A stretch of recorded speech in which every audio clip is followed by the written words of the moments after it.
Tonight, our ongoing conversation about race turns to policing. I talked with David Simon, the acclaimed journalist, author, and creator of hit TV shows, who says the war on drugs has police going after the wrong people. I think the demonstrations are necessary. David Simon has spent most of his career writing about police in urban America, including 15 years as a reporter at the Baltimore Sun. I want to start here, David, with your take on what's going on right now in society. People in the streets, more police killings, it seems, by the week. What are you seeing? The thing that has changed in a profound way, and necessarily for the better, is the power of the cell phone, of the smartphone with its camera, with its video camera. The fact that everyone has one. The city is awash in visual imagery and in immediate imagery. Simon is best known for creating the hit HBO TV series The Wire, about drugs plaguing Baltimore's neighborhoods, told from the perspectives of cops and dealers.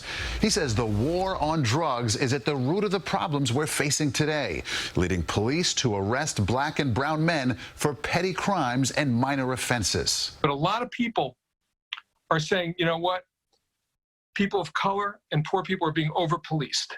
To the people who say, look, drugs are destroying African-American and Latino communities across the country, you're almost saying it's a victimless crime. What do you mean by that? It absolutely is a victimless crime. It's a medical condition. The drug war is effectively a war on the poor. It's a means of using social control on people of color and people in poverty by the ruling class. That's all it has ever been. You know, I'm not here to defend drugs. Drugs do an inordinate amount of damage. Where does one begin to attack this at a societal, at a policy level? How do you get at this? Most Americans, you know, it's not just our politicians. We've asked them to be tough on crime. We've asked them to be tough on drugs.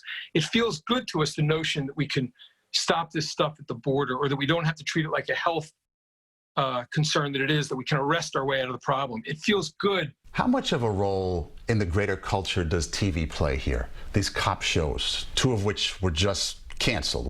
You're asking somebody who did, among other things he's done, I did a cop show. A little different. Well, no, I had, well, thank you. I had great fun taking a flamethrower to the idea of the police as being, in any remote way, the solution to what the problem was. The Wire was intended, and I hope we executed well enough, as a critique of the actual mission of the drug war. Where does the change begin? What does the change look like? Well, the change has to be that voters start asking for the right things. They start demanding from their district attorneys and their state's attorneys and their mayors and their county executives that the arrest rates for real crime, police are good at one thing. They're not good at social work. They're not good at running community basketball leagues. We can hire people to do those things. Police are good at one thing. They're good at taking out the trash.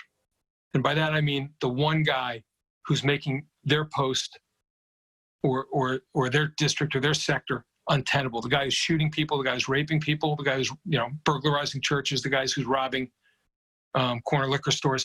Find out who that guy is and arrest that guy.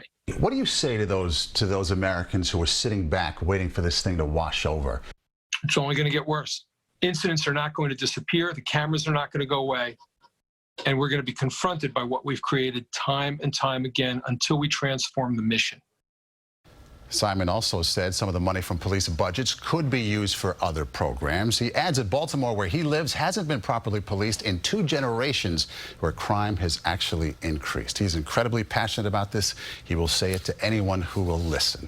Well, you know, you brought up the writing, you know, for these television shows. Mm-hmm. You know, you asked him how he thinks that can be, you know, a game changer. And so we've often discussed this even at CBS about including more people of color in the writing room. Absolutely. You know, not just hiring police officers to give their point of view about, you know, how policing works, but how it affects And that's society exactly how he did The Wire. He had all kinds of people from the community, from the police, you know, writers, authors, everybody, and they collaborated and made it what it was, which was super successful. Real points of view, real points of view.